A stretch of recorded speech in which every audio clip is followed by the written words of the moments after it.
ప్రేమ కలిగిన మా తండ్రి, రెండవ రోజు మీ మాటలు వినటానికి మీ పిల్లలందరూ ఖాళీ హృదయాలతో మీ ముందు కూర్చున్నారు. మహాజ్ఞానాన్ని ఎరుగుటకు వారి మనోనేత్రాలను తెరవండి. యేసునామాన్ని ప్రార్థన అడుగుచున్నాము తండ్రి, ఆమేన్. ప్రియమైన దేవుని పిల్లలారా, క్రైస్తవ్యం భూమిని తలక్రిందులు చేసేది. క్రైస్తవ్యం భూమిని తలక్రిందులు చేసేది అని ప్రారంభ శతాబ్దంలో ఆనాటి క్రైస్తవ నాయకులకు వారి కొరకు చెప్పబడిన మాట వ్రాయబడింది. కనుక మన మధ్య సంస్థాపరమైనటువంటి హద్దులు మనం గీసుకోకుండా ఒక్కటిగా కలిసి రాబోయే భయంకర విపత్తు నుండి క్రైస్తవ్యాన్ని కాపాడాలి. ఇరాక్ దేశంలో ఆరంభమైన ఈ దారుణ మారణకాండ, క్రైస్తవ దేవాలయాలను పగలగొట్టడం, క్రైస్తవ స్త్రీలను మానభంగం చేయటం, తర్వాత చంపేయటం, క్రైస్తవులైన మగవాళ్ళని ఎడారి ప్రాంతానికి తీసుకువెళ్ళి చేతులు కట్టి కాల్చివేయటం, రకరకాలైనటువంటి దారుణ మారణకాండ ప్రపంచ దేశాలలో పుడుతుంది. మన దేశంలో కూడా విత్తనాలు వేయబడ్డాయి. కనుక మనమంతా కలవాలి. ఏదో ఒక రాజకీయ పార్టీ పెట్టడానికో లేదా మరొక దానికోసం మనం చేయటం లేదు. ఇది కేవలం క్రైస్తవ్యాన్ని కాపాడటానికి మాత్రమే. ఒకే మన పాఠంలోకి వెళ్దాం. ఈ మానవ జీవితంలో ఉన్న మనిషి తన ప్రాణాన్ని ఈ దేహంలో ఉంచుకోవటానికి ఎన్నెన్నో ప్రయత్నాలు చేస్తున్నాడు. మానవ శాస్త్రాలకు కనబడినది ప్రాణము, దేహము. మానవ శాస్త్రాలకు కనబడినది మానవ దేహం, మనిషి ప్రాణం. ఈ రెండు మనిషిలో ఉన్నాయి. ఇవి లేకపోతే మనిషి లేడు అనేటటువంటి పరిస్థితికి మరి వచ్చిన ఈ సమాజానికి కుమారుడు సంతోష్ మంచి మెసేజ్ మీకు ఇచ్చాడు. అది మీకు అర్థమైంది అనుకుంటాను. చాలా హై స్కేల్లో చెప్పాడు అది. కనుక ఈరోజు సమాజం ఈ దేహంలో ఎలాగైనా ఉండాలి అని 1960వ సంవత్సరం నుంచి వీటికి ఈ శాస్త్రవేత్తలు పునాదులు వేశారు. ఆ పునాది పేరు మృత శరీరాలకు పునరుజ్జీవం.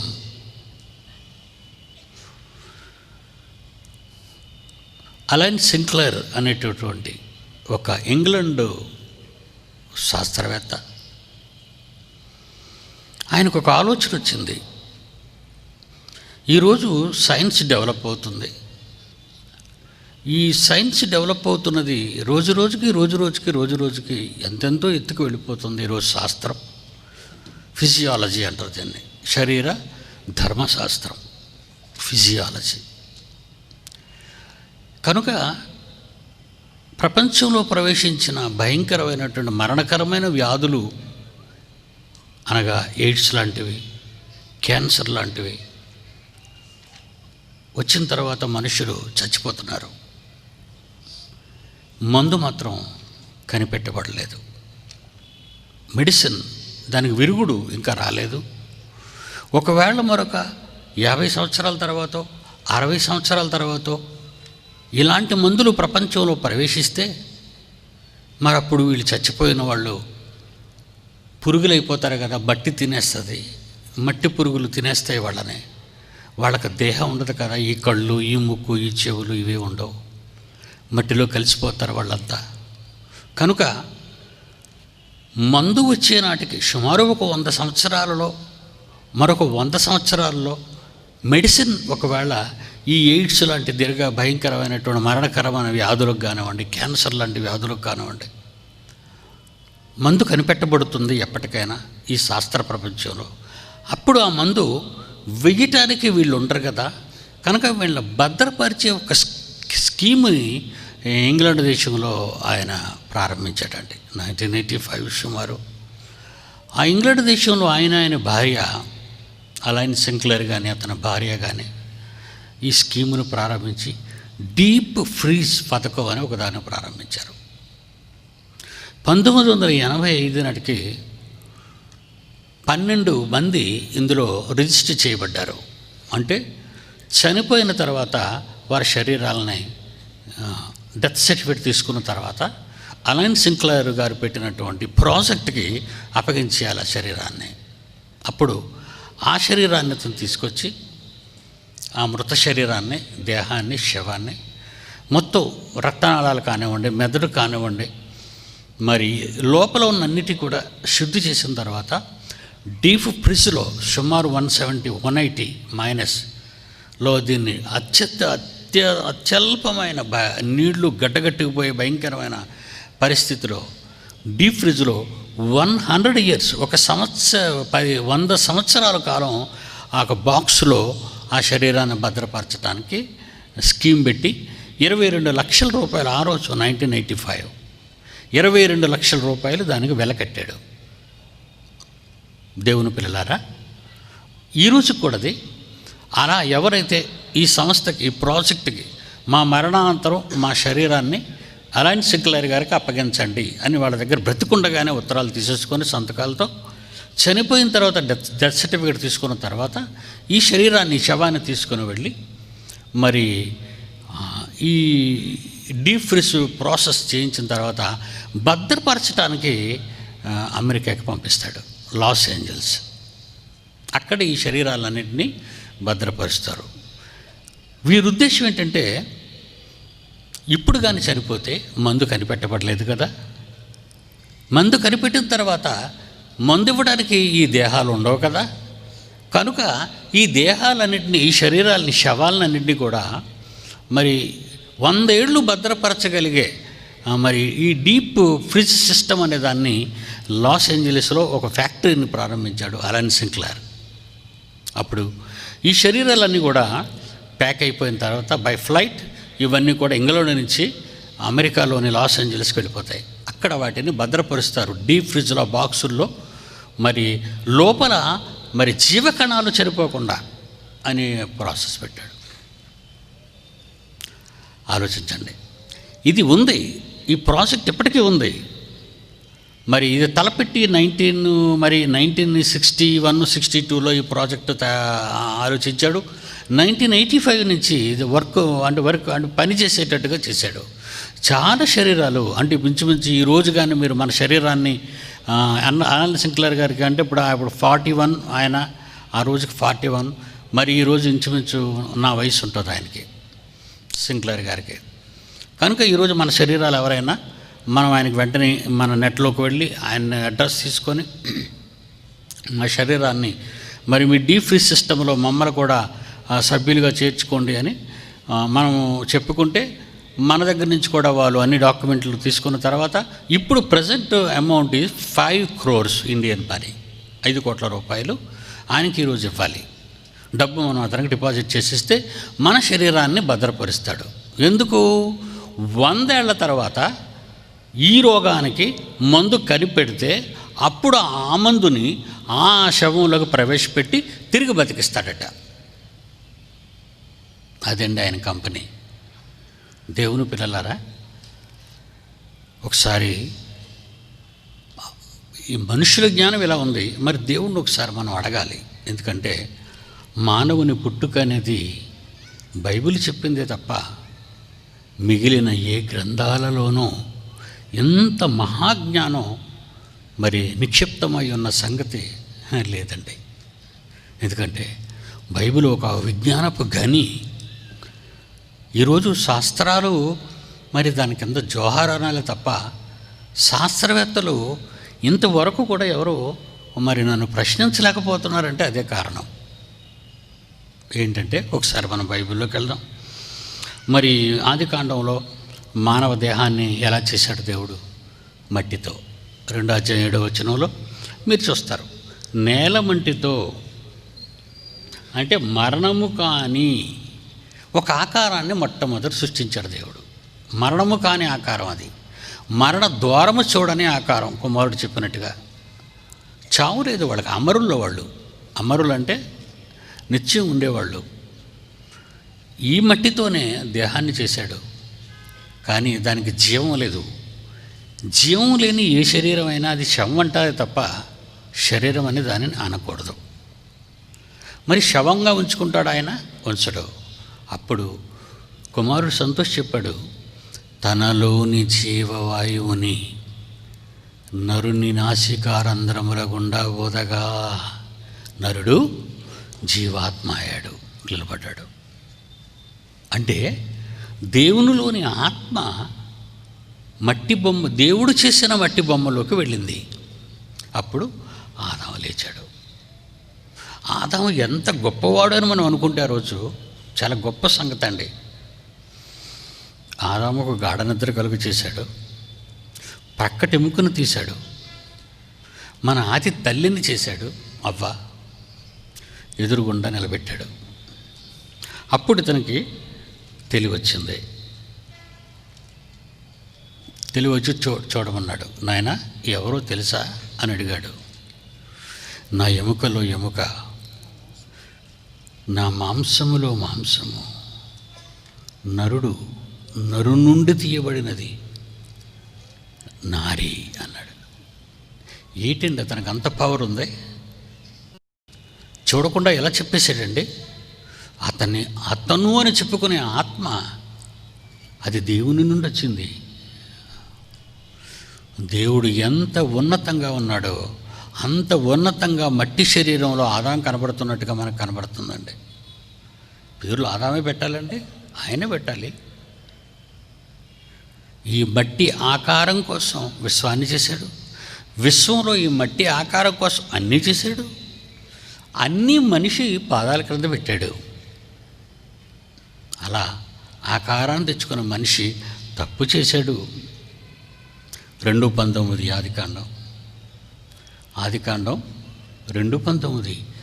ఆ రోజు దేవుడు అంటున్నాడు, నీవు నేలకు చేరు పర్యంతము. అంటే ఏ మట్టి నుండి తీశాడో మనిషిని ఆ మట్టిలోకే మరలా పంపేస్తున్నాడు. ఏ ఆకారాన్ని మట్టి నుండి తీశాడో ఆ ఆకారాన్ని మట్టికి పంపుతున్నాడు. కానీ నీవు నేలకు చేరు పర్యంతము అని మొదటి పదం ఉపయోగించి అదే వచనంలో నేల నుండి తీయబడితివి, నీవు మన్నే.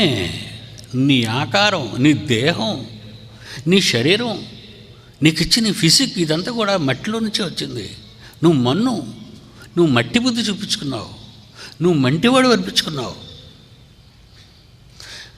నావాడవు కాదు, నువ్వు ఆత్మగా ఉన్నావనే సంగతి నువ్వు మర్చిపోయావు. మట్టి అని నువ్వు అనుకున్నావు, మట్టిలో కలిసిపోతున్నావు. మట్టిని నువ్వు అనుకున్నావు, మట్టి జ్ఞానాన్ని ఎక్కించుకుంటున్నావు. మట్టిని నువ్వు అనుకున్నావు, మహాపరాక్రమవంతమైన ఆత్మ భారీ ఆకారాన్ని చూడలేకపోతున్నావు. నువ్వు మట్టిలో కలిసిపోరా అన్నాడు. అది శాపం. తప్పు చేశాడు కదా, మనకు తెలుసు కదా తప్పేంటో, చిన్నప్పటి నుంచి వింటున్నాం. మట్టిలో కలిసిపోమన్నాడు. 103 కీర్తన గ్రంథంలో 14వ వచనం చూసేసరికి మహనీయుడు కీర్తనాకారుడు రాసిన ఒక అద్భుతమైనటువంటి మాట మనం చూద్దామండి. 103 కీర్తన 14. మనము మంటివారమని, మనము నిర్మింపబడిన రీతి ఆయనకు తెలుసు, ఎందుకంటే ఆయన చేశాడు కదా, మరి ఆయనకు తెలీదా? మనము మట్టివారము, ఆయన జ్ఞాపకం చేసుకున్నాడు. నువ్వు మట్టివాడు అయిపోయావయ్యా. ఏదేను నుండి నువ్వు మట్టివాడు అయిపోయావు. మట్టి గురించిన ఆలోచన. ఈ దేహం అండి ఈ మట్టిలో నుంచే కదా వచ్చింది.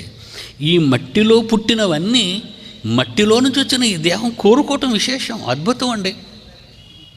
అప్పుడప్పుడు అంటుంటారు కదా, అమ్మాయినిచ్చి మన అబ్బాయికి చేయటం ఏదో, ఆడపిల్లని చూడగానే అమ్మాయి మనసు ఎప్పుడు కన్నవాళ్ళ ఇంటి మీదే ఉంటుందండి, కన్నవాళ్ళ మీదే ఉంటుందండి ఆమెకి అంటుంటారు. ఆడపిల్లని మన ఇంటి కోడలుగా కానీ మరి వివాహ సమయంలో మరి కొంతకాలం వాళ్ళు కాపురం చేసిన తర్వాత పాప ఎప్పుడు మా అమ్మాయిల దగ్గరికి వెళ్ళిపోతాను, మా అమ్మాయిల దగ్గరికి వెళ్ళిపోతాను అంటుంది. ఎందుకంటే ఆ ఇంటిదే కదా. కనుక మనకు వచ్చిన ఈ దేహం ఏ ఇంటిది? మట్టిది. అక్కడికి వెళ్ళిపోవాలని. అందులో వచ్చిన తోటకూర, అందులో వచ్చిన గోంగూర, అందులో వంకాయ అంతరు తాగిపోతుందా? అందులో వచ్చిన గ్యాసు, అందులో వచ్చిన బొగ్గు, అందులో వచ్చిన టీసులు, అది దేనికోసం? ఈ శరీరం ఊరేగింపు చేయడానికే కదా ఇదంతా. మట్టి నుండి వచ్చిన ప్రతిదీ సైన్స్ అని ఈరోజు చెప్పుకుంటున్నారు చూసారా, ఇదంతా కూడా ప్రకృతి నుంచి పుట్టింది. ప్రకృతి నుంచి పుట్టించటం కోసం ఈ దేహం ఎన్ని కష్టాలు పడుతుంది. శాస్త్రవేత్తని పేరు పెట్టుకుంది, చరిత్రకారుని పేరు పెట్టుకుంది, ఇంటలెక్చువల్ని పేరు పెట్టుకుంది, నాయకుడిని పేరు పెట్టుకుంది. మొత్తం ఈ శరీరం తన గురించి ఆలోచించుకోవడం ఆరంభించేసిందంతే. అలా ఆలోచనలో మరణ ద్వారాన్ని మరిపించింది.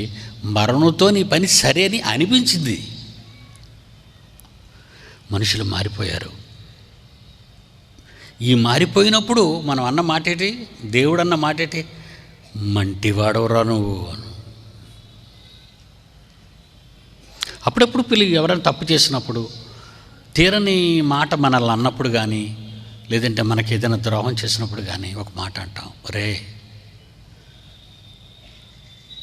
నువ్వు ఎందుకు ఇలాగయ్యావో నాకు తెలుసురా, నీ గుణం చూపించుకున్నావురా, నీ బుద్ధి చూపించుకున్నావురా అంటాం. అంటే గతంలో కూడా బుద్ధి అంటే మనకు తెలుసు. అలా కాడు బాగుంటాడు అని మనం అనుకున్నాం. కానీ కొంతకాలం తర్వాత వాడిలో ఉన్న మరొకటి వచ్చింది బయటికి, నెగిటివ్. అప్పుడు మనం ఉపయోగించే మాట, నీ బుద్ధి చూపించుకున్నావురా అంటాం. ఈ శరీరం కూడా దాని బుద్ధి చూపించుకుంది. ఏంటో బుద్ధి?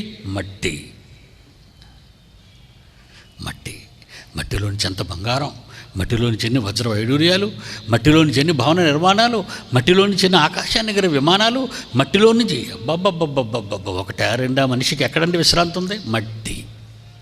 అందుకే దేవుడు అంటున్నాడు, నువ్వు మంటివాడవురా. వెరీ గుడ్ అండి. దేవుడు ఇవన్నీ చూస్తున్నాడు, అబ్జర్వ్ చేస్తున్నాడండి ప్రారంభం నుంచేనే. ఒరే నేను అమరుడుగా ఉంచాలనుకున్నాను ఏదైనా వనంలో, అంటే నీకు చావలేదు, ఇక పండు తిను దినమున నిశ్చయముగా చత్తువు. అప్పుడు కదండి మరణ ద్వారం అనేది తెరవబడింది. తప్పు చేశాడు మనిషి, ద్వారం వెలిసింది. తప్పు చెయ్యకపోతే ద్వారం లేదు. ద్వారం లేకపోతే మరణం రాదు. మరణం రాకపోతే అప్పుడు నన్నేమంటారు? అమరులు. ఏదేను మనం అమరత్వం, స్వర్గం. కన్నీళ్ళు లేవు, ఆకలి లేదు, బాధలు లేవు. అదండి ఏదేను. అది పరలోకం కాదా? ఎంత మంచి లోకం అండి అది. అలాంటి లోకాన్ని కాదనుకున్నాడు కనుక మరణ ద్వారం వచ్చింది. ఇక్కడ పోయేవాళ్ళు పోతారు, అక్కడికి పోయేవాళ్ళు పోతారు. దేవుడు ద్వారాన్ని తెరిచాడు. విశాఖపట్నంలో అండి జగదాంబ జంక్షన్ ఇంచుమించు మీ అందరికీ తెలుసుంటుంది. అక్కడ డచ్ వాళ్ళు పరిపాలించారండి ఆ ప్రాంతాన్ని. అప్పుడు బ్రిటిషుల కాలంలో డచ్ వాళ్ళు పరిపాలించారు. అలాగే కొన్ని చోట్ల కేంద్రపాలిత ప్రాంతాలను పేరు పెట్టి యానాం కానివ్వండి, పాండిచ్చేరి కానివ్వండి, బంగాళాఖాతం అన్న కోస్తా తీరంలో చాలా వాళ్ళ తాలూకా భూభాగాలు స్వతంత్రం ఇచ్చేటప్పుడు ఇంగ్లాండ్ నుంచి అది వాళ్ళ ప్రాంతాలుగానే డిక్లేర్ చేసుకున్నారు. కేంద్రపాలిత ప్రాంతాలు అంటారు ఇవి. ఏ దేశానికి చెందినవో ఆ దేశ ప్రజల ఆజ్ఞల ప్రకారంగా వాళ్ళు నడుచుకుంటారు. అదే ఒక యానాన్ని మీరు చూడొచ్చు, ఒక పాండిచ్చేరిని మీరు చూడొచ్చు.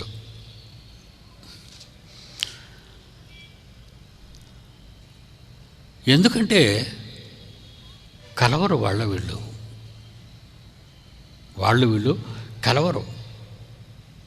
ఈ లోకాన్ని దేవుడు చూసేటప్పుడు వీళ్ళ మార్పును ఆయన గమనిస్తున్నప్పుడు వీళ్ళు ఎక్కువ కాలం బ్రతకటం అంత మంచిది కాదు అని బిలో 1000 ఇయర్స్ వాళ్ళ జీవితకాలాన్ని మార్చేసేటండి. మరి 1000 ఏళ్ళ తర్వాత, 900 ఏళ్ళ తర్వాత చావాలి, చావు దూరం గుండాను వెళ్ళాలి అన్నారండి. నిజంగా ఈ ద్వారం అన్నమాట అప్పట్లో నాకు అర్థమయ్యేది కాదండి. ఆ జగదంబ థియేటర్ పక్కనే ఒక సమాధులు ఉన్నాయండి, దాని మీద ఒక ఆర్చ్ ఉందండి, iron letters, death is the gate to life. దాని మీద పడుకున్నాండి అక్షరాలు, death is the gate to life. మరణం జీవానికి మార్గం అని తప్పు రాశారండి దాని మీద. చచ్చిపోతే వెళ్ళిపోతావా జీవానికి? చచ్చిపోతే జీవిస్తావు తప్ప శాంతికి వెళ్ళవు. ఈ జీవంలో 2 త్రోవలు ఉంటాయి. ఒకటి నిత్యము శాంతించే లోకం, నిత్యము శిక్షింపబడే లోకం. లైఫే వాళ్ళ ఉద్దేశంలో మొత్తం అందరూ జీవంలోకి వెళ్ళిపోతారు అనుకుంటున్నారు. కాదండి. యేసుప్రభుని అడిగారు ఆ రోజు ప్రారంభ శతాబ్దంలో శిష్యులందరూ యేసుప్రభు దగ్గరికి వచ్చి, ప్రభు మాకు ఒక డౌట్ ఉంది అడగమంటే అడగమన్నాడు. రక్షణ పొందువారు కొద్దిమందేనా ప్రభువా? ఏంటి మీ ప్రసంగాలన్నీ వింటుంటే మాకు ఎందుకు చాలా ఇబ్బందిగా ఉన్నాయి. యేసుప్రభు ప్రసంగాలు ఇబ్బందిగా ఉంటాయండి. నా ప్రసంగాలు కూడా కొంతమందికి ఇబ్బందిగా ఉంటాయండి. ఇక నేను ఎప్పుడు మిమ్మల్ని ఇబ్బంది పెట్టే ప్రసంగాలు చేయలేండి. నా మీద కోపంతోనే చాలామంది రాలేదు. తండ్రి ఒక తల్లి బిడ్డ మీద కోప్పడిందంటే, ఒక మాట అన్నదంటే ప్రేమించి తప్ప ద్వేషించి కాదండి. మీరు నా వాళ్ళు కనుక ఒక తండ్రిగా నేను మిమ్మల్ని ఒక మాట అనే హక్కు నాకు ఉంది బైబిల్ ప్రకారంగా. అంతేగాని మిమ్మల్ని బ్లేమ్ చేయడానికి కాదు, మిమ్మల్ని ఇబ్బంది పెట్టడానికి కాదు, మీ కడుపు కొట్టడానికే కాదు. 13వ అధ్యాయం లోకాసు వార్త 23వ వచనం.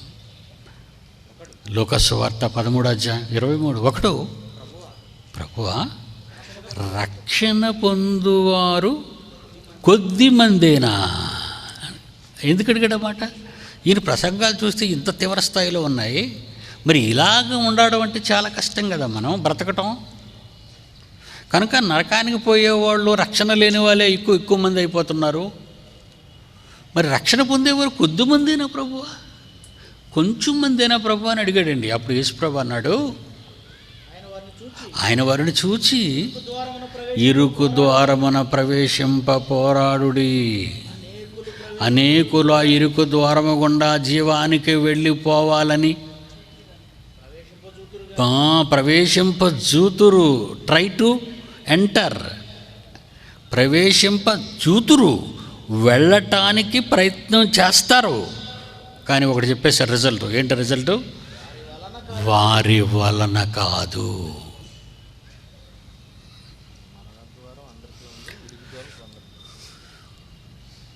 ఏమంటే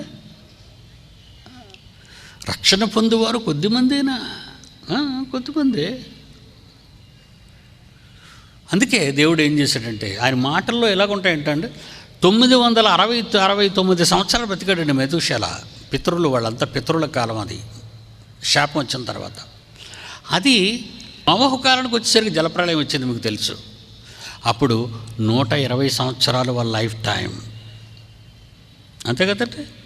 6వ వచనం అండి, ఆదికాండం 6వ వచనంలో జలప్రళయం చేసేసిన తర్వాత వాళ్ళ లైఫ్ టైం ఎంత ఇస్తామన్నాడు దేవుడు ఈ శరీరానికి? ఆయనను వారి దినములు 120 సంవత్సరాలు. 900 పైన బ్రతికిన వాళ్ళు, సుమారు 1000 సంవత్సరాలు బ్రతికిన ఒకనాటి అమరులుగా ఉన్నవాళ్ళు 1000 సంవత్సరాల్లో పడిపోయారు. 1000 సంవత్సరాలు దేవుడు వాళ్ళకి ఇచ్చినా సరే దేవుని పక్క మారకపోయినందువలన జలప్రళయాన్ని తెచ్చి జనాన్ని చంపేశాడు దేవుడు. అయినా కూడా వాళ్ళు మారలేదండి. 120 ఏళ్ళు ఇచ్చిపోయిన దేవుణ్ణి అయ్యా ఇంక అంతటితోనే ఆపేయండి అని అడిగేవారు లేరు. పాపం చేసేవాళ్ళు ఎక్కువైపోవడం వల్ల దావీదు కాలం వచ్చిందండి. కీర్తన గ్రంథం 90వ అధ్యాయం 10వ వచనం వచ్చేసరికి ఆయుష్కాలం మళ్ళీ పడిపోయిందండి మనిషిది. ఎంత పడిపోయింది? 90 అధ్యాయం 10వ వచనం 20. మా ఆయుష్కాలము 70 సంవత్సరములు. అధిక బలం. ఒకవేళ ఎవరైనా exercise body, wrestling body, boxing body, running body, morning walk, evening sitting, exercise. మీ అమాయకత్వం అండి, అంతే. మీరేం బతకరు. ఎందుకంటే బైబిల్లో అయితే అలాగని మీ ఆరోగ్యాన్ని పాడు చేసుకోమని నేను అంటాం లేదండి. అలాగని ఎక్కువగా తినేటివి ఎందుకు, పరిగెత్తడం ఎందుకు? అంతే కదండి. లిమిటెడ్గా తినండి, లిమిటెడ్గా తినండి. ఆ రోడ్డు మీదకి వెళ్ళడం, పరిగెత్తడం, ఏ బస్సు గుద్దేయడం, కాలు ఇరిగిపోవటం, ఇదంతా తలపోటు సమస్య. ఇది కానీ కంట్రోల్ చేసామనుకోండి, పరిపూర్ణ ఆరోగ్యవంతులు మీరు, అందులో అనుమానమే లేదు. ఓకే, తింటున్నారు కదా, పరిగెత్తండి.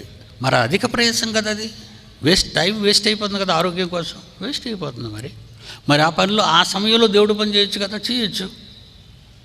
ఇంత ఆలోచించేవాడు సమాజంలో ఎవరున్నారండి?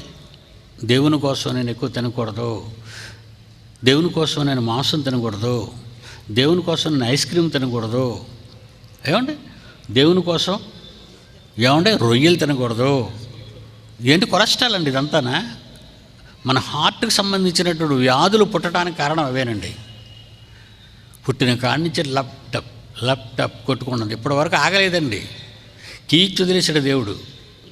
ఈ మధ్య నువ్వు ఆపేయాలి తెప్పుతాయి ఆయన ఆపడు. ఎందుకంటే నీ బ్రతుకు కాలం రాశాడు ఆయన. ఆ కాలం వరకు నువ్వు ఉండాలి. అలా ఉండాలంటే నీ ఆరోగ్యాన్ని నువ్వు కాపాడుకోవాలి. నా ఆరోగ్యాన్ని కాపాడుకోనంటే నీ ముందు ఎందుకు చచ్చిపోతావురా అన్నాడు దేవుడు. ఎక్కడ? ఏమంటే ప్రసంగి గ్రంథం 7వ అధ్యాయం 17వ వచనం. ప్రసంగి గ్రంథం 7వ అధ్యాయం 17వ వచనం. అధికముగా దుర్మార్గ పనులు చేయకము, బుద్ధిహీనంగా తిరగొద్దు. నీ కాలానికి ముందుగా నువ్వు ఎలా చచ్చిపోతావు? కాలాన్ని దేవుడు రాశాడు, నీకు ఇచ్చాడు, నువ్వు జాగ్రత్తగా వాడు. కారు కొనిచ్చాను, వాడు జంప్ చేస్తే ఎలాగవుతుంది? అవుతావు. నడవాలి, రోడ్డు మీద నడవాలి. ఓకే, ఇది చూద్దాం, ఈ పాట చూద్దాం.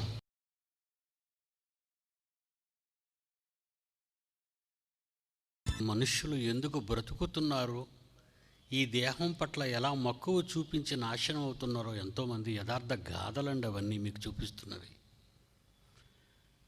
కనుక కాలానికి ముందు ఎందుకు చచ్చిపోతావు నువ్వు? ఈరోజు మానవ ఆయుష్కాలం ఎంతో తెలుసా మీకు? యాకోబు పత్రిక ఈరోజు ఎంత మరి మానవ ఆయుష్కాలం ఎంత? యాకోబు పత్రిక 4వ అధ్యాయం 14వ వచనం. 4వ అధ్యాయం 14. మీ జీవము ఏపాటిది? ఒకప్పుడు అమరులుగా ఉండేవాళ్ళు, అదే మీ జీవం. అబ్బో, అది జీవం చాలా గొప్పది, దానికి చావు లేదు, ముగింపు లేదు. దేవుడు చేసిన ఆదాము అవ్వలు పాపము చేయకముందు మానవ కాలం అమరత్వం, చావు లేదు, మరణ ద్వారం లేదు, మరో లోకం అంటూ లేదు. తర్వాత వ్రాయబడిన మాటలే కదండి పరలోకం సంగతి. అప్పుడు పరలోకం ఏది? వారిని ఎక్కడే ఏ లోకంలో అయితే పుట్టించాడో దీన్నే స్వర్గం చేయాలనుకున్నాడు. పరలోకమందున్న మా తండ్రి అని ప్రార్థన చేయమన్నాడు యేసుక్రీస్తు అపోస్తలులతో. పరలోకం అంటే అర్థం ఏంటి?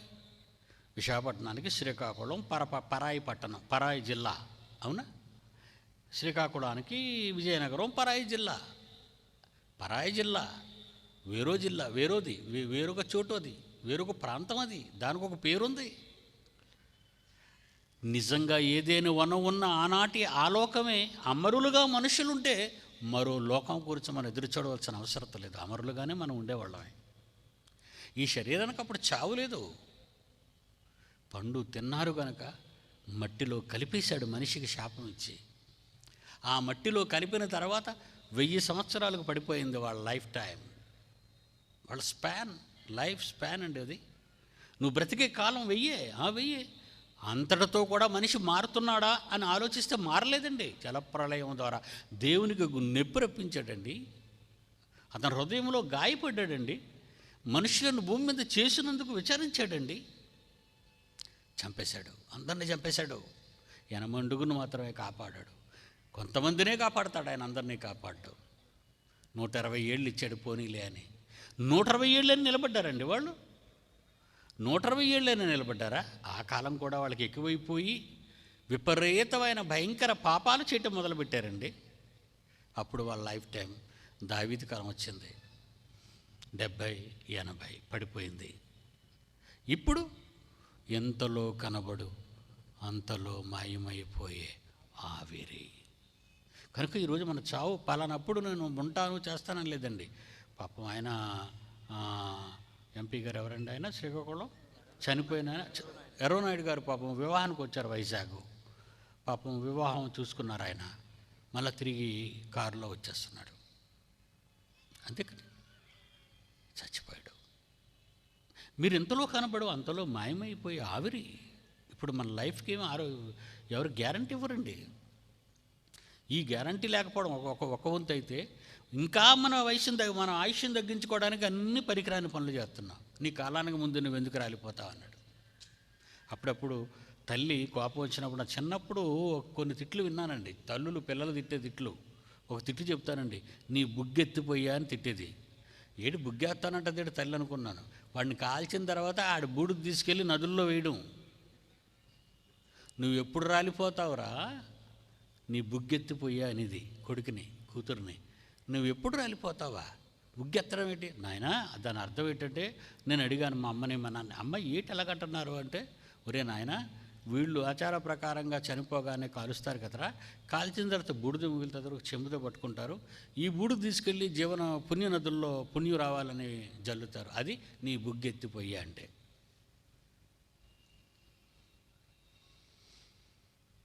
అవునా? ఎంతలో కనబడంతలో మాయమైపో ఆవిరి. ఇదండి మన జీవితకాలం. ఈ ఆవిరి కాలంలో, ఈ గ్యారంటీ లేని ఆయుష్కాలంలో మనం ఏం చేస్తున్నాం ఎప్పుడైనా ఆలోచించామండి?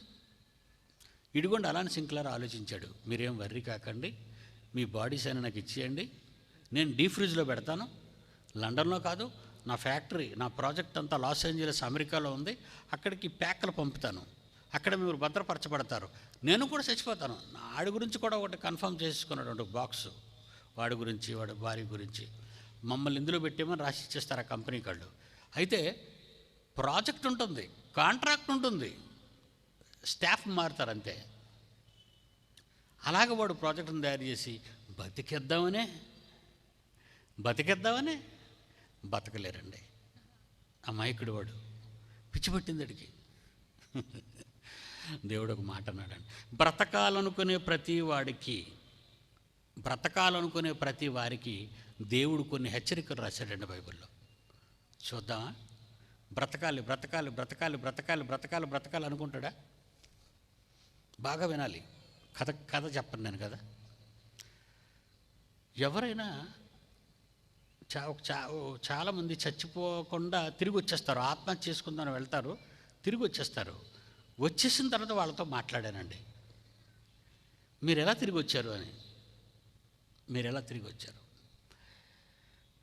మాటలు ఏం చెప్తాం బాబు, నాకు మనశ్శాంతి లేదు, అప్పులు బాధ, పిల్లలకు పెళ్ళిళ్ళు చేశాను, అందరూ హ్యాపీగా పోయారు, మరి అప్పుల వాళ్ళు వచ్చి నన్ను ప్రతిరోజు తినేస్తున్నారు, మరి నేను ఇప్పుడు ఏం చేయాలి అప్పుల బారి నుండి తప్పించుకోవటానికి? చావాలి అంటే మానసిక మరి శాస్త్రం తెలిసిన వాళ్ళు దీని గురించి మీరు ఆలోచించాలి. ఏంటంటే అందులో ఉన్న మర్మం, చావాలి, చస్తేనే సుఖం, బ్రతుకుంటే బాధ. బాగా వినాలి మీరు. ఆ నిర్ణయానికి వచ్చిన వాళ్ళకి బ్రతుకున్నప్పుడు నరకాన్ని అనుభవిస్తున్నారు, చచ్చిపోతే ఆ నరకం పోద్దనుకుంటున్నారు అమాయకులు. మరలా చెప్తాను, ఇది ట్రై చేయండి బుర్రలో పెట్టుకోవడానికి. బ్రతికున్న వాళ్ళు చచ్చిపోతామని నిర్ణయంకి ఎందుకు వచ్చేసారు? బ్రతికే కష్టం, బ్రతకవలసిన బ్రతికి ఆ బాధలు పడడం వీళ్ళ శరీరం ఒప్పుకోవట్లేదు, వీళ్ళ మానసిక పరిస్థితి బాగలేదు, వీళ్ళ సిస్టమ్ డిస్టర్బ్ అయిపోయింది. కనుక ఈ బాధలు పోవాలంటే నేను చావాలంటాడు. బాధలు పోవాలంటే నువ్వు చావాలా? అసలు చచ్చాక బాధలు తెలియని వాడికి అలాగనుకో అమాయకంగా మాట్లాడతాడండి. చచ్చిపోయాక బాధలు వాడికి ఇంకా తెలియటం లేదు, ఎవరు చెప్పలేదు కదా. బాబోయ్ చాలా తప్పు చేస్తున్నారు వాళ్ళు. నువ్వు చచ్చిపోతావా? చావకూడదు. అంటే బ్రతుకుంటుండగా వాడు నరకం అనుభవిస్తున్నాడు.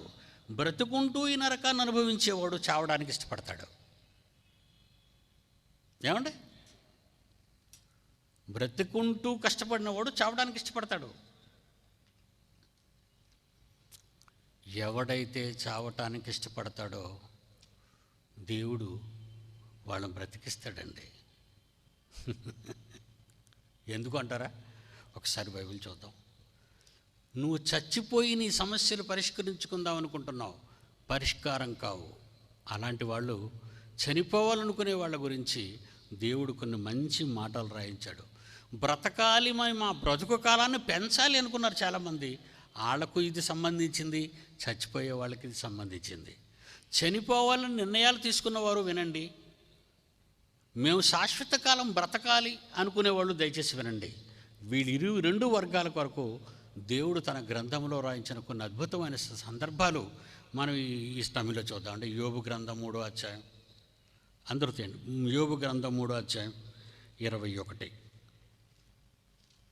యోబు గ్రంథం 3వ అధ్యాయం 21 చదవండి నాయన. వారు మరణమును అపేక్షింతురు అంటే అర్థం ఏంటి? చావుని కోరుకుంటారు, మరణమును అపేక్షించుదురు.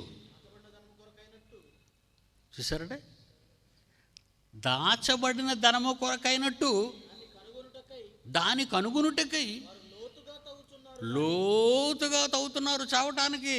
దాచబడిన ధనాన్ని సంపాదించుకోవడం అనుకుంటున్నాడు. వాడు ప్రాణాలు తీసుకోవడానికి లోతుగా వెళ్తున్నారు. అది వారికి దొరకదు. అది వారికి దొరకదండి. మరలా మరొకటి చూద్దామా? 7వ అధ్యాయం 15 యోబు గ్రంథంలో. యోబు గ్రంథం 7వ అధ్యాయం 15-16 వచనాలు. 15-16 వచనాలు కూడా చూడండి. కావున నేను ఉరి తీయబడవలని కోరుచున్నాను. అంటే బ్రతుకు మీద విరక్తి చెందినవాడు, చావాలని ఆశపడిన చావన్నది నీకు రాదే అంటున్నప్పుడు, చావకుండా బ్రతకాలనుకుని ఏం చేస్తావు? ఇప్పుడు ఆలోచించండి, క్లిష్టమైంది అది. బ్రతకాలని ఇష్టపడిన వాడు చావటానికి ఇన్ని ఏర్పాట్లు చేసుకుంటే, ఆ చావే వాడుకు రాకపోతుంటే, బ్రతుకున్నవాడు ఎందుకు బ్రతకాలి? ఇంకా బ్రతుకు కాలాన్ని పెంచుకోవాలి, తమ జీవాన్ని పెంచుకోవాలి, భూమి మీద ఉండిపోవాలనుకుంటున్నాడు. చదువు నాయనా. ఇది నా ఎముకలను చూచుట కన్నా మరణమవటమే నాకు ఇష్టం. మొన్న ఒక స్టాఫ్ నర్సుని పాడు చేశారండి మన దేశంలో. మంచి ఆవిడ కొన్ని దశాబ్దాలు, అంటే 10 ఏళ్ళు దశాబ్దం అంటారు, ఇంచుమించు 3-4 దశాబ్దాలు కోమాలకు వెళ్ళిపోయిందండి ఆవిడ. కోమాలకు వెళ్ళిపోయిన తర్వాత ఈ మధ్యకాలంలో నాకు స్పృహ వచ్చింది. మీకు తెలిసి న్యూస్, నన్ను చంపేయండి డాక్టర్లు అని అడుగుతుంది ఆవిడ. అమెరికాలో చాలామంది ఇలాగే చచ్చిపోవాలనుకుంటుంటారు. చచ్చిపోవాలనుకున్నప్పుడు వాళ్ళు కోర్టుకి అప్లై చేస్తారు. ఏంటంటే, మేము పడుతున్న వేదన చెప్పుకోలేని స్థితి. మంచం మీద ఉండిపోయారండి రోగులు మంచం మీద ఉండిపోతారండి. వాడు అనుభవిస్తున్న బాధ, శరీరంలో వాడు అనుభవిస్తున్న బాధ నరక బాధ. బయటికి దానికి భాష లేదు చెప్పటానికి. జ్వరమా? కాదు. తలనొప్ప? కాదు. బాడీ పెయిన్సా? కాదు. క్యాన్సరా? కాదు. ఏమీ కాని నువ్వు ఎందుకు చావాలనుకుంటున్నావు? శరీరంలో అనేకమైన అవయవ భాగాలు, ఆర్గాన్స్ ఉన్నాయి, ఎముకలు ఉన్నాయి, చర్మం ఉంది, నాడీమండల వ్యవస్థ ఉంది. ఎక్కడో ఏదో భయంకరమైన తీవ్ర ఒత్తిడి తనకు కలుగుతుంది. ప్రతి క్షణం ఆ మంచం మీద నరక బాధ అనుభవించటం కంటే నేను చచ్చిప్పుడు నన్ను చంపేయండి అని కోర్టుని అడిగితే కోర్టు ఒప్పుకోలేదండి. మెర్సీ కిల్లింగ్ దాన్ని అంటారు. ఏమండి, ఎవడైనా ఉరిపడితే ప్రాణభిక్ష పెట్టమని అడుగుతాడు. ఏమండి లోకంలో మనకు తెలుసు, ప్రాణభిక్ష పెట్టండి, ఏమండి ఆయన జీవిత ఖైదు చేసేయండి. పాపం సోనియా భర్త రాజీవ్ గాంధీని చెప్పినటువంటి ఆ తాను వీళ్ళందరికీ కూడా మరి క్షమాభిక్ష పెట్టమంది, ఉరిపడింది వాళ్ళకి, క్షమాభిక్ష పెట్టమంది సోనియా. అలాగే ఒక మిషనరీని, ఆస్ట్రేలియా మిషనరీని, ఆయన్ని మరి కారులో ఉంటుండగా బిడ్డలతో పాటు పెట్రోల్ పోసి చంపేశారు ఆయన్ని. ఆయన భార్య కూడా క్షమాభిక్ష పెట్టమంది సుప్రీంకోర్టుని, బతికించమని, ఉరి తీయకండి అని. వీళ్ళేమంటున్నారు, శరీరములో ఉన్న భయంకరమైన వ్యాధులు బయటకు కనపడకుండా మనిషిని హింసించే కాలం ఒకటి వస్తుందండి. ఆ రోగం వస్తేనే తప్ప దాని సంగతి మనకు అనుభవపూర్వకంగా తెలియదండి. అలా వచ్చిన వాళ్ళు ఏమనుకుంటారు తెలుసా, క్షమాభిక్ష పెట్టమంటున్నారు ప్రభు, మమ్మల్ని మెర్సీ కిల్లింగ్, దయతో మా ప్రాణం మమ్మల్ని చంపేయండి, మెర్సీ దయ చూపించి చంపేయండి, దయ చూపించి చంపేయండి అంటున్నారు వాళ్ళు. గవర్నమెంట్ని అడుగుతున్నారు, న్యాయస్థానాన్ని అడుగుతున్నారు. ఇలాగ ఎన్నో కేసులు ప్రపంచవ్యాప్తంగా ఈరోజు రికార్డ్ అవుతున్నాయి. ఏమండి 7వ అధ్యాయం 15వ వచనం 16వ వచనంలో ఏమన్నాడండి యోబు గ్రంథంలో, కావున నేను ఉరి తీయబడవలని కోరుచున్నాను, నా ఎముకలను నేను ఇలా చూసుకొని నరక బాధను అనుభవించుట కంటే మరణం ముందుట నాకు ఇష్టం, అది నాకు అసహ్యం. బ్రతుకుండటం, నిత్యము బ్రతకటానికి నాకు ఇష్టం లేదు. అలన్ సెంక్లేర్ గాడికి పిచ్చి పట్టింది. ఆడు బతికించడానికి ట్రై చేసి ఆ రోజు నుంచి ఈ రోజు వరకు 5 కోట్ల రూపాయలు వసూలు చేస్తున్నాడు. డీప్ ఫ్రిడ్జ్లో పెట్టేసి ఆ డెడ్ బాడీలు అన్నింటిని. వాడు పిచ్చెక్కి బతికిస్తానంటున్నాడు. నేను చచ్చిపోవాలనుకుంటున్నాను. శాస్త్రమా, నీ సామర్థ్యం ఎంత అని బైబిల్ ప్రశ్నిస్తుందండి ఈరోజు. బైబిల్ ఎంత గొప్పదండి. ఎందుకు బతకాలనుకున్నారు? బతకాలని నిన్ను ఏదేనులో పెడితే చావాలని పడు తిన్నావు. తిన్నవాడు 1000 సంవత్సరాలైన ఆయుష్కాలాన్ని కాపాడుకుంటావా అంటే జలప్రలయం రప్పించి నీకు ఈ ఆయుష్కాలం ఎక్కువైపోయిందని దేవుని డేటాలో నుంచి నీ 120కి తగ్గించేసుకున్నావు. పోను 120 ఏళ్ళైనా భరిస్తాను ఈ ప్రజలను చూశాను దేవుడు అనుకొని కనికరించి 120 ఏళ్ళు వదిలేస్తే దావీదు కాలానికి వచ్చేసరికి 70-80 సంవత్సరాలు అయిపోయావు. పోను దానితోనైనా పోను జాగ్రత్తగా నువ్వు బ్రతుకుతావా, నా గురించి నువ్వు ఆలోచిస్తావా అంటే ఎంతలో కనబడి అంతలో ఆవిరైపోయావు. ఇప్పుడు చెప్పండి, మనిషి జీవితకాలం ఒక మంచి వచనం చదువుతామండి. ఇర్మియా గ్రంథం 8వ అధ్యాయం 3వ వచనం. ఇర్మియా గ్రంథం 8వ అధ్యాయం 3వ వచనం. నేను తోలు వేసిన తలములన్నిటిలో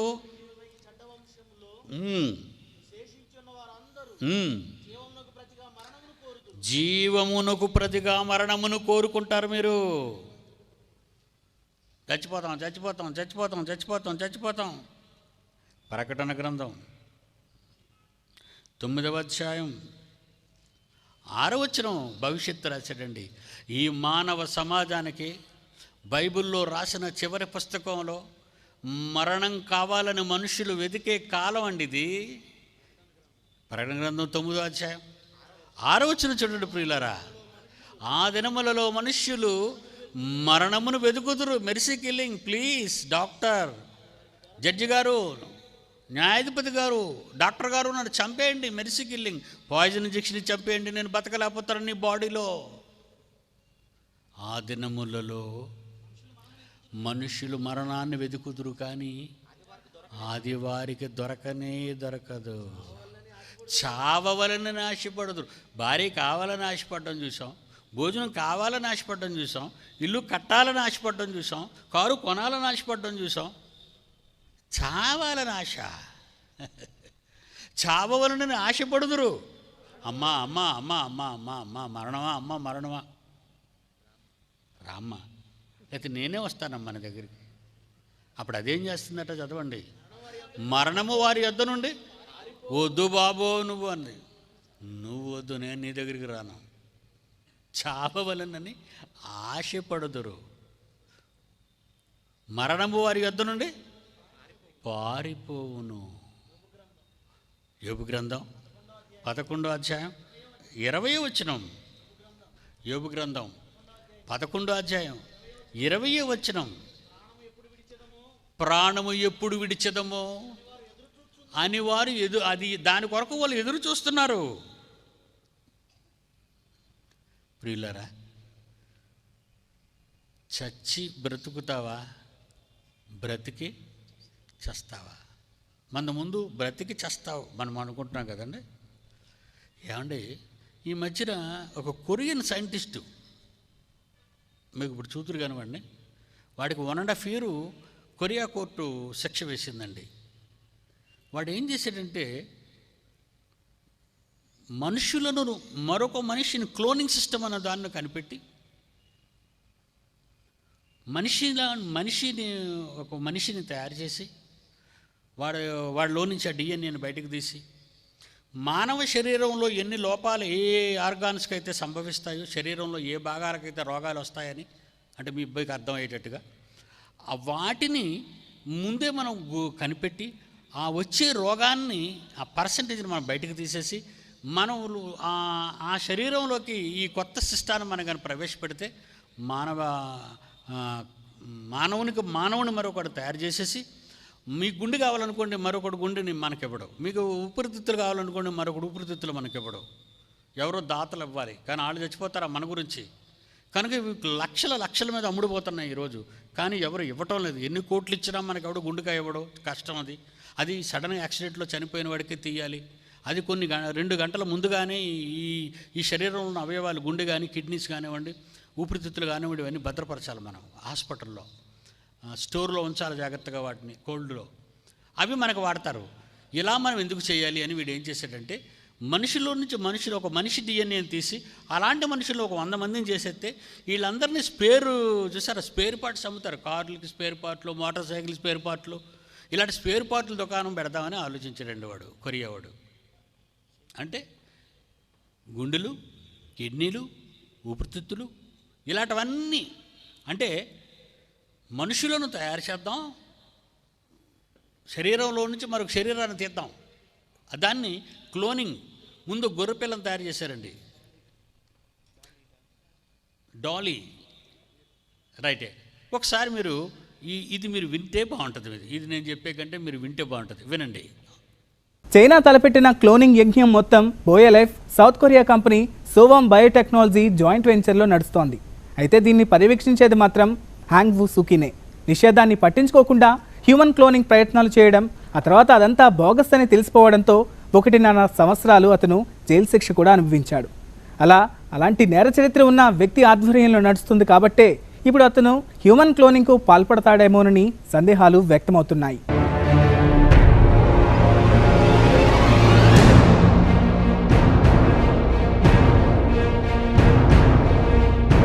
హాంగ్ వు సుక్ ను సౌత్ కొరియా దేశం మొత్తం ఓ హీరోలా చూసింది. మొట్టమొదటిసారిగా ఓ కుక్కను క్లోనింగ్ ద్వారా తయారు చేయడంతో ఇతని ప్రతిభా పాటవాలు ప్రపంచమంతా గుర్తించింది. మానవ క్లోనింగ్ కూడా చేశానంటూ నానా హడావిడి చేశాడు. అయితే నిషేధాన్ని పట్టించుకోకుండా చట్ట వ్యతిరేకంగా మానవ అండాలను సేకరించడంతో పాటు ఎలాంటి పరిశోధన చేయకుండా చేసినట్లు ప్రచారం చేసుకోవడంతో 2010లో సౌత్ కొరియా కోర్టు అతనికి 1.5 సంవత్సరాల జైలు శిక్ష విధించింది. ఆ తర్వాత తన ప్రయోగాలు తాను కొనసాగించాడని క్లోన్డ్ డాగ్ ఆవిష్కరణతో తెలిసివచ్చింది.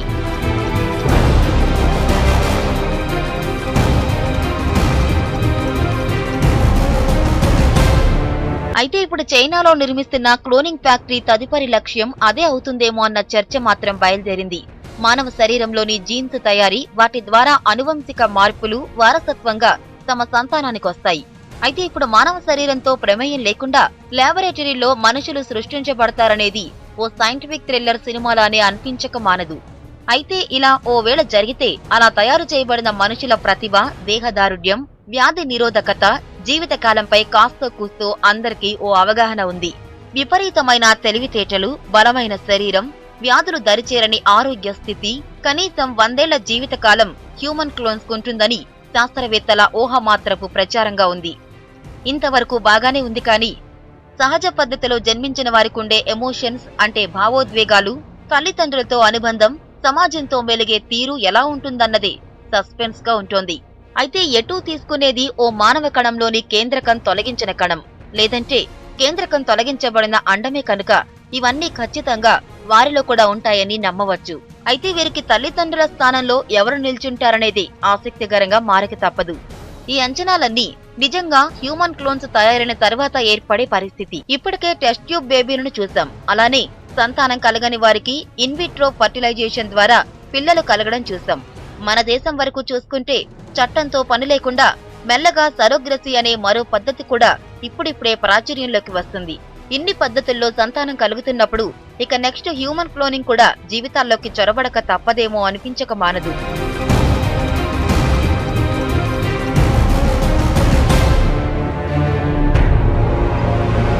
అయితే క్లోనింగ్ పై ఎవరూ విస్తృతంగా ప్రయోగాలు చేయకుండా దాదాపు అన్ని దేశాలు నిషేధం విధించాయి. గత హ్యూమన్ క్లోనింగ్ ని అమెరికా, బ్రిటన్ దేశాలు నిషేధించాయి. హ్యూమన్ క్లోనింగ్ చేయాలనుకున్నప్పుడు 4 ప్రశ్నలు శాస్త్రలోకంలో కూడా తలెత్తుతున్నాయి. క్లోన్ గా పుట్టిన వారికి ఎలాంటి హక్కులుంటాయి? ఈ ప్రయోగాల పరమార్థమేంటి? ఒకవేళ ప్రయోగాలు వికటిస్తే ఎలాంటి పరిణామాలు ఉత్పన్నమవుతాయి? ఓవేళ క్లోనింగ్ తర్వాత వచ్చే ప్రయోజనాల కంటే నష్టమే ఎక్కువ ఉంటే ఏం చేయాలి? 4వది అతి ముఖ్యమైనది. క్లోనింగ్ ఫలితాలను దేశాలు తమ సైన్యానికో బలప్రయోగం చేయడానికో వాడుకుంటే ఏం చెయ్యాలనేది వారి మదిలో మెదిలిన ప్రశ్నలుగా చెప్తారు. పైన చెప్పిన కారణాలే కాకుండా క్లోనింగ్ వలన ఉత్పన్నమయ్యే పరిణామాలను ఊహించి కొన్ని సినిమాలు కూడా హాలీవుడ్ లో విపరీతంగా తెరకెక్కాయి. మరోవైపు క్లోనింగ్ పై నిషేధం అమలవుతున్నా కూడా కొంతమంది రహస్యంగా తమ ప్రయోగాలు కొనసాగిస్తున్నారని అంటారు. క్లోనింగ్ చేసిన స్టెమ్ సెల్స్ ను అవయవ దానాల్లోనూ ట్రాన్స్ప్లాంటేషన్లలోనూ అలానే వాడుతున్నారని తెలుస్తోంది. తెలియని విషయం గురించి ఎవరికైనా కుతూహలంగా ఉంటుంది. అదే ఇక సృష్టికి ప్రతి సృష్టి లాంటి క్లోనింగ్ గురించి ఏ చిన్న విషయమైనా ఆసక్తి కలిగించక మానదు. అందుకే చైనా క్లోనింగ్ ఫ్యాక్టరీ ఇప్పుడు అందరిలో క్యూరియాసిటీ కలిగిస్తోంది. ఎందుకంటే సృష్టి రహస్యాలను కనుగొనాలనే మనిషి జిజ్ఞాస ఇప్పటిది కాదు. ఎప్పటికప్పుడు తెలుసుకుంటున్న రహస్యాలతో తృప్తి పడకుండా అన్వేషిస్తూనే మనిషి సాగిపోతున్నాడు. అందులోనూ క్లోనింగ్ అంశంలోనూ విజయవంతమైతే అది ఊహించుకోవాల్సిందే కాని చెప్పడానికేం ఉండదు.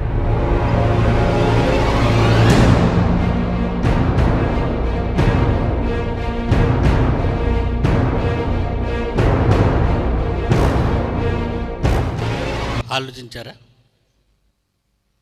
అంటే శాస్త్రం తన మార్గాన్ని ఏదో రకంగా మనుషులను డిస్టర్బ్ చేయడానికి, మీ జీవితకాలాన్ని పెంచుతామని, దీన్ని ఎప్పుడైతే ఇది ప్రభుత్వాలు పట్టుకున్నాయో, దీన్ని బ్యాన్ చేసాయో, అతను జైల్లో పెట్టారో, తర్వాత ఒకటి ఊపందుకుంది, అది హ్యూమన్ జీనోమ్ ప్రాజెక్ట్. ఈ హ్యూమన్ జీనోమ్ ప్రాజెక్ట్ చేసే పని ఏంటంటే, ఒకసారి చూద్దాం మనం దాన్ని కూడా. ఇది ఏం చేస్తుందంటే, మీ శరీరంలో చచ్చిపోవటానికి, మీ ఆయుష్కాలాన్ని తగ్గిపోవటానికి, మీరు బ్రతికుండటానికి ఒక సిస్టమ్ని కనిపెట్టారు. అంటే మానవ ఆయుష్కాలాన్ని 1200 సంవత్సరాలు పెంచడానికి ప్రయత్నించారు. ఇప్పుడు ఒక 5 ఏళ్ల క్రితం మీరు దీన్ని బాగా వినుంటారు. సింహగర్జన అనే పుస్తకంలో ఈ క్లోనింగ్ గురించి కానివ్వండి, హ్యూమన్ జీనోమ్ ప్రాజెక్ట్ గురించి కానీ నేను రాసి పెట్టానండి. మీరు ఒకవేళ ఇంటికి ప్రశాంతంగా చదవాలనుకుంటే మీ ఇంటిలో ఈ పుస్తకం తప్పనిసరిగా ఉండాలండి. వాళ్ళు ఏం చేశారంటే, ఈ హ్యూమన్ జీనోమ్ ప్రాజెక్ట్ అనే దాన్ని ప్రారంభించి మనిషి ఆయుష్ ఒకేసారి 60-70 నుంచి 1200 సంవత్సరాలు ఎలా బ్రతికిస్తారని మీరు అనుకుంటున్నారా? శరీరంలో ఉన్న DNA ద్వారా వీళ్ళ తాలూకా జీవితాలు, భవిష్యత్తు జీవితాలు ఎలాగుంటాయి, వీళ్ళ వారసత్వము, అందులో ఉన్న కష్టాలు, రోగాలు, మిగతావన్నీ అందులో ఆ DNAలోనే, ఆ కేంద్రకంలోకి వెళ్ళేసరికి కనబడిపోతాయండి వాళ్ళకి. కనుక వీళ్ళు డ్యామేజ్ అయిపోతారు, వీళ్ళ ఆయుష్కాలం తగ్గిపోద్ది అనేటటువంటి గుండె వలన, లేదంటే ఇతని కిడ్నీల వలన, లేదంటే ఇతనికి ఊపిరితిత్తుల వలన ఇలాంటి ప్రాబ్లమ్స్ వస్తాయని ముందే తెలుసుకుని వీళ్ళు ముందే అడ్వాన్స్ రిపేర్ అనేది మనం చేసేద్దాం. హ్యూమన్ జీనోమ్ ప్రాజెక్ట్లో ఉన్న ముఖ్య అంశం అండి. అంటే బాగున్నప్పుడే, కారు బాగున్నప్పుడే మాటిమాటికి సర్వీసింగ్కి ఇస్తుంటే క్లీన్గా ఉంటుంది. ఎప్పుడో ప్రాబ్లం వచ్చిన తర్వాత దాన్ని షెడ్లో పెట్టామనుకోండి, ఒక చక్రం తీసేయవలసి ఉంటుంది, బ్రేకులు మార్చేయవలసి ఉంటుంది, డ్రమ్ మార్చేయవలసి ఉంటుంది, మనకు పెట్టుబడి ఎక్కువైపోద్ది. ఇప్పుడు మనుషుల గురించి కూడా ఎలాగ ఆలోచించడం మొదలుపెట్టి, మనిషిని ఎలాగని ఎక్కువ కాలం మనం బ్రతికిద్దాం, మనం బ్రతకాలి, 1200 సంవత్సరాలు బ్రతకాలని పెద్ద డప్పు కొట్టుకొని హ్యూమన్ జీనోమ్ ప్రాజెక్టును ప్రారంభించారండి. దీనివల్ల మనిషి ఆయుష్కాలాన్ని 1200 సంవత్సరాలు పెంచేసి ఈ లోకాన్ని అనుభవిద్దామనే జిజ్ఞాసే తప్పించి వీళ్ళందరికీ కూడా అయ్యో చావు అన్నది రావాలని ప్రపంచమంతా ఎదురు చూసే కాలం రాబోతుందని దేవుడు చెప్పిన బైబిల్లోని మాటలు ఈ ప్రపంచానికి అర్థం ఇంకా కావటం లేదండి. ఒకసారి ఆ హ్యూమన్ జీనోమ్ ప్రాజెక్ట్ కూడా చూద్దాం.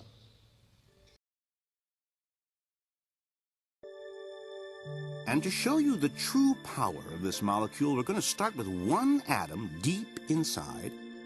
We pull back, and you see it form its A's and T's and C's and G's and the classic double spiral.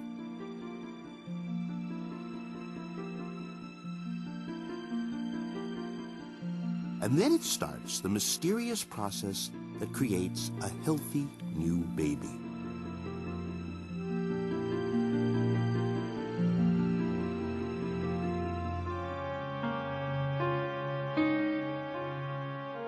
In this dense chemical forest are genes involved in deafness, Alzheimer's, cancer, cataracts, but where? This is such a maze. Scientists need a map. But at the old pace, that would take close to forever. A C and then an A.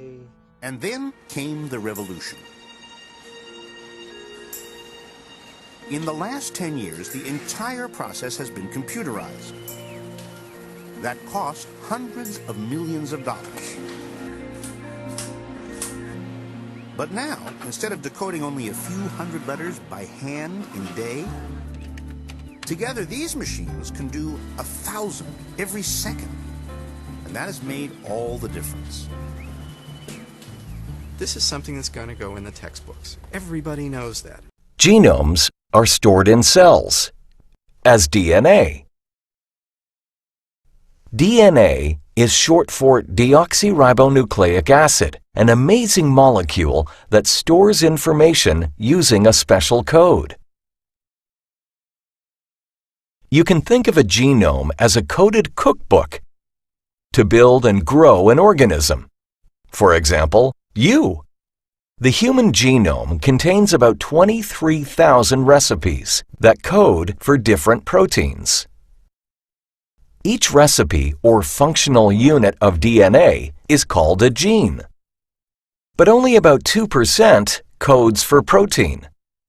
The rest is non-coding DNA with regulatory or other yet unknown functions. The study of how DNA works is called genetics. The methodologies that define genomics allow us to see a bigger picture, a panoramic view of the entire DNA landscape, not only how DNA works, but how the whole genome interacts with its functions. The study of how నాయన పుట్టుకతోటే మనిషికి వచ్చేది శరీరంలో పుట్టుకతోటే వచ్చేది 2% మాత్రమే మనకు మంచి DNA అనేది లోపల ఉంటుంది. మిగతా 98 పాళ్ళు కూడా నెగిటివ్గానే ఉన్నదే. కనుక ఈ 98 పాళ్ళను కూడా వీళ్ళు దీన్ని బాగు చేసేస్తే మనిషి ఆయుష్కాలం 1200 సంవత్సరాల వరకు పెంచేస్తామని మాత్రం మాటిస్తున్నారు వాళ్ళు. ఇది మనం ఎంతవరకు నమ్మాలి మీరు ఆలోచించండి. కనుక మనకి మానవ దేహాన్ని చేసిన దేవుడు అమరత్వంలో ఉంచాలనుకుని ఈ దేహాన్ని చేశాడు. అంటే అసలు చావే ఎరిగిన ఈ దేహం ఇది. దేవుడు దీన్ని చేసేటప్పుడు దీనికి చావు లేదన్నాడు. ఈ పండు తింటే తప్ప మీరు చావరన్నాడు ఆయన. పండు తిన్నారు, చచ్చిపోయారు వాళ్ళు. పండు తినకపోతే వాళ్ళకి చావు లేదు, మరణద్వారం లేదు. వాళ్ళకి లోకాన్ని విడిచిపెట్టరు, దేహాన్ని విడిచిపెట్టరు. ఇకపోతే ఎలా ఉంటారన్నా? పసితనమని, వృద్ధాప్యమని, యవ్వనమని ఇదే ఉండదండి. ఇంకా ఎప్పుడు ఆదాము సంపూర్ణ పురుషుడుగా చేయబడ్డాడు, అవ్వ సంపూర్ణ స్త్రీగా చేయబడింది. చిన్న పిల్లల నుంచి పెరగలేదండి వాళ్ళు. దేవుడు ఏదేనిలో వాళ్ళని చేసినప్పుడు చిన్నపిల్లలుగా పెంచలేదు వాళ్ళని, సంపూర్ణులుగానే చేశాడు, అమరులుగానే చేశాడు. అమరత్వాన్ని పోగొట్టుకున్నారు దేవుని మాట విడిచిపెట్టి. కొంతకాలమైనా బ్రతికుండడానికి సాధించాలనుకుంటున్నారు ప్రపంచ శాస్త్రవేత్తలంతా. కనుక ఈ హ్యూమన్ జీనోమ్ ప్రాజెక్ట్ కూడా టోటల్గా ఫెయిల్ అయిపోయిందండి. ఫర్ ఇన్ఫర్మేషన్, ఈరోజు హ్యూమన్ జీనోమ్ ప్రాజెక్ట్ ఫెయిల్యూర్ అయిపోయింది. ఎందుకంటే క్లోనింగ్ వల్ల తయారు చేయబడిన బేబీ డాల్ అనే గొర్రెపిల్ల చచ్చిపోయిందండి 2 నెలల తర్వాత. ఎందుకంటే ఇలాంటివి జరిగితే భవిష్యత్తులో చాలా భయంకరమైన పరిస్థితులు తలెత్తుతాయి. చట్టపరమైన కానీ, భౌగోళికపరమైనవి కానీ, మరి ప్రపంచానికి అదొక శాపంగా మారిపోతుందని ప్రపంచ దేశాలన్నీ అలర్ట్ అయిపోయి ఈ ప్రాజెక్ట్స్ టోటల్గా కొలాప్స్ చేయమంటున్నారు. ఇప్పుడు చెప్పండి, బైబిల్ నీ కాలం ఎంతవరకు ఉంచాలో చేసింది నీ తండ్రి. ఈ దేహ నిర్మాణాన్ని చేసింది నీ తండ్రి. ఆ దేహాన్ని ఎప్పుడు ఉంచాలి, ఎప్పుడు తీసేయాలని వ్రాయించి ఇచ్చాడు నీ తండ్రి. ఇలా బైబిలుకు భిన్నంగా ఈరోజు క్రైస్తవ దేశాలను చెప్పుకున్న అమెరికా, ఇంగ్లాండ్ లాంటి దేశాలు బైబిలుకు భిన్నంగా ఇలాంటి ప్రయోగాలు చేసి క్రైస్తవ్యాన్ని అవహేళన చేస్తున్నప్పుడు ఆ దేశానికి విరోధులైన ఎంతోమంది ఈరోజు ఆ దేశాన్ని హేళన చేస్తున్నారు. మరి క్రైస్తవులం కదా మనం క్రైస్తవులు అయినప్పుడు బైబిల్ నమ్ముతున్నాం కదా, బైబిల్ నమ్మే మనకు భవిష్యత్తు తెలీదా? నీ కాలం ఇంతలో కనబడంతలో మాయమైపోవు ఆవిరి అన్నప్పుడే దీని మీద నీకు అసలు సైన్స్ ప్రయోగాలు చేయకూడదు. 2012 డిసెంబర్ 21 యుగాంతం. అబ్బబ్బబ్బబ్బబ్బబ్బ ఎంత రప్చర్ చేశారండి. మీరు వినలేదా? వాస్తవాలు. ఎవరండి దీనికి సాక్ష్యం? నాస్ట్రడామస్ జ్యోతిష్య పితామహుడట. ఎవరండి నాస్ట్రడామస్? ఆడొక పిచ్చోడు, వాడు జ్యోతిష పితామహుడా ఈ మీడియా వాళ్ళకి. వీళ్ళు పిచ్చోళ్ళు. ఒక పిచ్చోడిని చూసి పిల్లలు ఇలా కొడతారంటే అర్థం ఏంటంటే పిచ్చోళ్ళకి తెలియదు కనుక. ఈరోజు మీడియా వాళ్ళు, ప్రపంచ మీడియా వాళ్ళు, అమ్మో 2012 డిసెంబర్ 21 యుగాంతం అయిపోతుందట అని ఎంతోమంది అండర్ గ్రౌండ్స్లోకి వెళ్ళిపోయారు, ఎంతోమంది ముందే చచ్చిపోయారు. విశ్వం నాశనం అయిపోద్దని ముందే చచ్చిపోయారు. అమాయకమైన వార్తలు. ఎవరు దీనికి సాక్ష్యం? Sir Isaac Newton. ఏమంటే సర్ ఐజక్ న్యూటన్ సాక్ష్యం. ఆయన కూడా చెప్పాడట. ఇంకెవరు? మయమ్మార్ క్యాలెండర్లో కూడా ఉందట. ఇక మనవాడు ఎవడు లేడంటే ఉన్నాడండి, మనవాడు కూడా ఉన్నాడు. ఏం పేరండి ఆయన పేరు? కాలజ్ఞానం, బ్రహ్మంగారి కాలజ్ఞానం ప్రపంచంలో ఎవరికి లేదండి. రేపేమి సంభవించునో మీకు తెలియదురా. నువ్వు కాలు మీద ఉన్నావో కాలజ్ఞానంలో ఉన్నావో ఒకసారి ఆలోచించుకో. నీది కాళ్ళజ్ఞానం రా. కాళ్ళ దగ్గర పడిపోవాలి క్రైస్తవులు, కాళ్ళ దగ్గర. నీది కాళ్ళజ్ఞానం, కాలజ్ఞానం కాదు. ఏమండి? ఒక ఐన్స్టీన్ చెప్పాడని చెప్తున్నావు. ఒక ఎవరైనా సర్ ఐజక్ న్యూటన్ క్రిస్టియన్ అండి, వాడు కూడా క్రిస్టియనే కదా. ఐజక్ అంటే ఇసాక్ అండి. ఐజక్ న్యూటన్ చెప్పాడంటావు. ఒక మయమ్మారి క్యాలెండర్లో ఉందంటున్నావు. ఏంటి ఎంత ఖచ్చితంగా నువ్వు ఎలా చెప్పేశావు? 2012 డిసెంబర్ 21 బైబిల్లోది నేను చెప్పానండి. అప్పుడు ఛాలెంజ్ పెట్టానండి. ఛాలెంజ్ ఎంత తెలుసండి? ఆనాడు నేను నిర్మించుతున్న Bible open city India building 2 కోట్లు అండి. ఈరోజు అది ఒక 15 కోట్లు అండి. అది 2 కోట్లు ఇచ్చేస్తాను నేను. బిల్డింగ్ నీకు ఇచ్చేస్తాను, రాసేస్తాను పేపర్ మీద సంతకం పెట్టి. యుగాంతం అయిపోతుందని నువ్వు అంటున్నావు కనుక. ఒకవేళ కాకపోతే నువ్వేటిమ్మని నేను రాయను, నువ్వు పలానిమ్మని నేను రాయను. యేసు ప్రభుని సొంత రక్షకుడిగా అంగీకరించు. అదేనండి ఛాలెంజ్. చాలా చిన్న ఛాలెంజ్ పెట్టానండి. ఒక్కడ కనిపించలేదండి, ఒక్కడ కనిపించలేదు. ఎప్పటికైనా ప్రపంచానికి బైబిలే దిక్కు. అది మనం ఎత్తాలి, అంత ఎత్తుకు మనం చూపించాలి. అప్పుడే క్రైస్తవ్యం అంటే అర్థమవుతుంది ఈ సమాజానికి.